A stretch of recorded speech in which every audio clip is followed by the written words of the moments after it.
সালামু আলাইকুম। আমি এইচ.এম. আজাদ বরাবর মতোই আপনাদের সামনে হাজির হলাম গুরুত্বপূর্ণ একটি টপিকস নিয়ে। টপিকটা হচ্ছে আগামী 12ই ফেব্রুয়ারি বাংলাদেশে ত্রয়োদশ নির্বাচন অনুষ্ঠিত হতে যাচ্ছে। এই ত্রয়োদশ নির্বাচনে দুটো অপশন আছে, আপনাকে দুটো ভোট দিতে হবে। একটা হচ্ছে যে কোনো মার্কায় আপনি সিলেক্ট দিবেন, সেটা আপনার পছন্দের মার্কা হতে পারে। আরেকটা হচ্ছে হ্যাঁ এবং না। হ্যাঁ ভোটে কেন দিবেন এবং না ভোটে কেন দিবেন। অনেকেই হ্যাঁ ভোট কেন দিবেন এই জিনিসটা জানেই না, অথবা যে লিফলেটটা ছাপানো হয়েছে হ্যাঁ ভোটের পক্ষে সেটা পড়েই নেই, অন্যের মুখে মুখে শুনে যতটুকু বুঝেছে ততটুকুর মধ্যে না এর মধ্যে আছে। আবার সচেতন মহল যারা আছে তারা হ্যাঁ ভোটের পক্ষে আছে। তো আমি আজকে তুলে ধরবো আপনাদের মাঝে হ্যাঁ ভোট কেন দিবেন। এই হ্যাঁ ভোটের পক্ষে রাষ্ট্রপ্রধান সহকারে নির্বাচন কমিশন পক্ষ থেকে একটা লিফলেট ছাপানো হয়েছে, যা নাগরিকের সুবিধার জন্য এবং আগামীর বাংলাদেশ বিনির্মাণের জন্য হ্যাঁ ভোটের জন্য একটা টিক চিহ্ন রাখা হয়েছে, যেটাতে আপনি হ্যাঁ ভোট দিবেন। তো হ্যাঁ ভোটটা কেন দিবেন সেটা আমি আপনাদের মাঝে এখন তুলে ধরব। হ্যাঁ ভোটের ব্যাপারে বিভিন্ন দল বা বিভিন্ন ব্যক্তি বিভিন্নভাবে লিফলেট ছাপিয়েছেন বা তৈরি করেছেন। সবার একই কলম বা একই রকমই লেখা, হয়তো দুই একটা ডিফারেন্স হতে পারে। আমার হাতে যে এখন যে পেজটা আছে, যে লিফলেটটা আছে, এটা বাংলাদেশ ছাত্র অধিকার পরিষদ লক্ষ্মীপুর জেলার পক্ষ থেকে। এটার মধ্যেই সবাই হুবহু তৈরি করেছেন, দুই একটা বেশ কম থাকতে পারে। আমি যে জিনিসটা তুলে ধরবো সেটা হচ্ছে হ্যাঁ ভোটের পক্ষে টিক চিহ্ন দিবেন।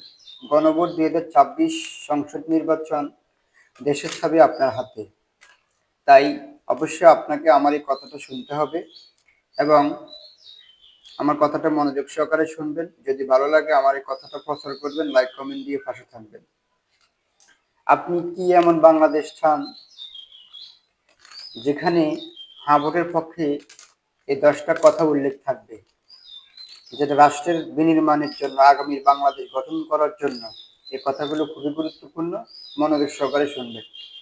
1 নম্বরে বলা হয়েছে তত্ত্বাবধায়ক সরকার নির্বাচন কমিশন ও সরকারি কর্ম কমিশন সিএফসি গঠনে সরকারি দল ও বিরোধী দল একত্রে কাজ করবে।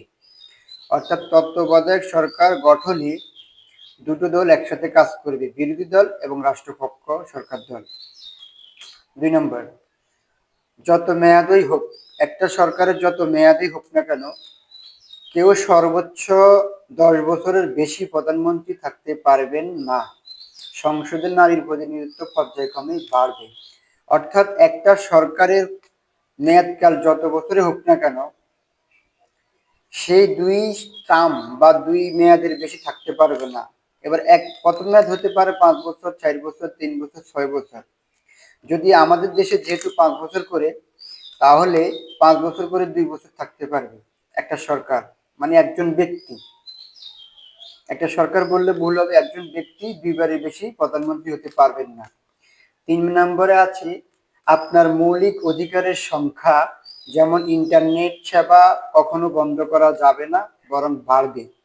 আমাদের দেশে সাম্প্রতিককালে বা ইতিপূর্বে দেখেছেন, স্বৈরাচার আওয়ামী লীগ সরকার যখন দেশ থেকে পতন হয়েছে, তখন বিভিন্ন ইস্যু দেখিয়ে ইন্টারনেট সেবাগুলো বন্ধ করতো এবং ফেসবুক বন্ধ করে দিত, অনলাইন সেবা বন্ধ করে দিত। সেগুলো যেন ভবিষ্যতে না হয়, সেটার জন্যই এই প্রস্তাবনা বা এই জিনিসটা তুলে ধরা হলো। 4 নম্বরে হচ্ছে সরকারি দল ইচ্ছামতো সংবিধান সংশোধন করতে পারবে না। আপনি যদি হ্যাঁ ভোটে টিক চিহ্ন দেন এবং হ্যাঁ ভোটের পক্ষে থাকেন, তাহলে যেই সরকারই গঠন করা হোক না কেন, তার ইচ্ছামতো সংবিধান সংশোধন করতে পারবেন না। 5 নম্বর কথা, সংবিধানের গুরুত্বপূর্ণ পরিবর্তনের ক্ষেত্রে গণভোটের বিধান চালু হবে। অর্থাৎ সংবিধানে অথবা সংসদে যদি কোনো বিল পাস বা কোনো গুরুত্বপূর্ণ টপিকস নিয়ে আলোচনা হয়, কোনো গুরুত্বপূর্ণ বিল পাস করতে হয়, সেহেতু সেখানে গণভোটের অর্থাৎ সংসদীয় আসলে সকলের পরামর্শক্রমে গণভোটের বিধান চালু করবে, যেহেতু বিলটা পাস হবে কি হবে না। 6 নম্বর, ক্ষমতার ভারসাম্য প্রতিষ্ঠার জন্য পার্লামেন্টে একটি উচ্চকক্ষ গঠিত হবে। অর্থাৎ একটা নিম্নকক্ষ এবং একটা উচ্চকক্ষ, চাইলেই একটা কক্ষ তার মতে করে ক্ষমতার বালবদন গ্রহণ করতে পারবে না, আবার চাইলে পরিবর্তন করতে পারবে না। তার জন্যই দুটো কক্ষ গঠন করা হবে, একটা উচ্চকক্ষ, একটা নিম্নকক্ষ। উভয়ের পরামর্শেই যে কোনো জিনিস করা হবে। 7 নম্বর হচ্ছে দেশের বিচার ব্যবস্থা স্বাধীনভাবে কাজ করবে। আপনি যদি হ্যাঁ ভোট দেন, তাহলে আগামী রাষ্ট্র বিনির্মাণে দেশের বিচার ব্যবস্থা হ্যাঁ ভোটের পক্ষে কাজ করবে, স্বাধীনভাবে কাজ করবে। 8 নম্বর, দণ্ডপ্রাপ্ত অপরাধীকে রাষ্ট্রপতি ইচ্ছামতো ক্ষমা করতে পারবেন না। অর্থাৎ একজন ফাঁসির আসামি, যাবজ্জীবন কারাদণ্ড ভুক্ত অনেক আসামি থাকে, দাগী আসামি আমাদের দেশে বিভিন্ন সন্ত্রাসী কার্যক্রম করে থাকেন। সেক্ষেত্রে দেখা যাচ্ছে যে রাষ্ট্রপতি তার মতো করে ক্ষমা করে দেন, কিন্তু যাকে করার কথা নয়।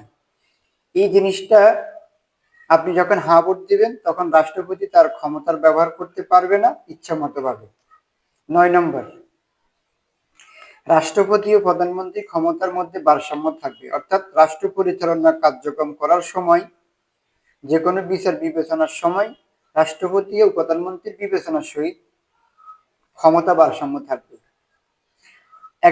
10 নম্বর, বিরোধী দল থেকে ডেপুটি স্পিকার এবং গুরুত্বপূর্ণ সংসদীয় কমিটি সমূহের সভাপতি নির্বাচিত হবেন।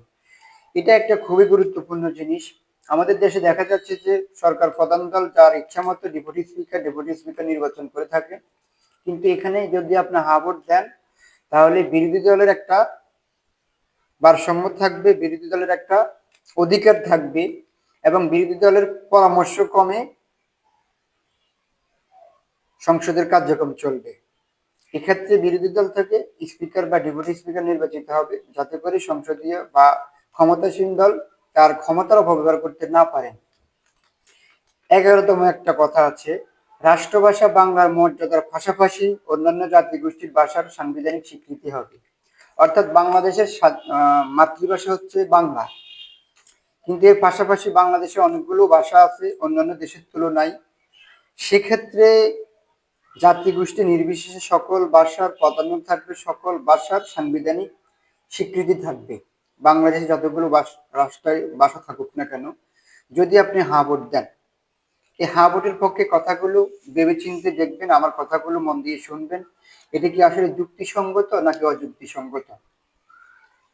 অবশ্যই যুক্তিসঙ্গত, এবং যুক্তিসঙ্গত হলেও আপনি অবশ্যই হ্যাঁ ভোটের পক্ষে নির্বাচন যখন ভোট দিবেন, তখন আপনি একটা হচ্ছে আপনার নিজস্ব প্রতীকে ব্যালট পেপার ছাড়বেন বা নিজস্ব প্রতীকে চিহ্নিত করবেন, আর একটা হচ্ছে হ্যাঁ এবং না ভোট। অবশ্যই হ্যাঁ ভোটের পক্ষে টিক চিহ্ন দিবেন, এবং যারা বোঝে না তাদেরকে বুঝিয়ে বলবেন।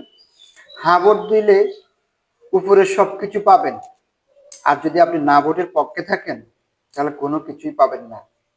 মনে রাখবেন, পরিবর্তনের ছাবি এবার আপনার হাতেই।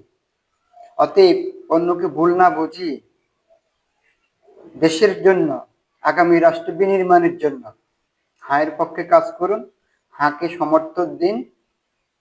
যদি না বোঝেন, তাহলে বুঝে নিন কেন হাঁয় ভোট দিবেন, কেন হাতে টিক চিহ্ন দিবেন, যাতে করে এদেশের নাগরিক সেবা, এদেশের নাগরিকরা অধিকারগুলো ফিরে পায়, রাষ্ট্রীয় আধিপত্য বিস্তার থেকে মুক্তি পায়, এবং সংবিধানটাকে নিজের মতো গড়তে না পারে কোনো প্রশাসনিক সরকার, কোনো রাষ্ট্রীয় সরকার, কোনো ক্ষমতাসীন সরকার। অতএব আমার এই ভিডিওটা যদি ভালো লাগে, অবশ্যই পাশে থাকবেন, শেয়ার করবেন, না বুঝলে কমেন্ট বক্সে নক করবেন। ধন্যবাদ। আসসালামু আলাইকুম।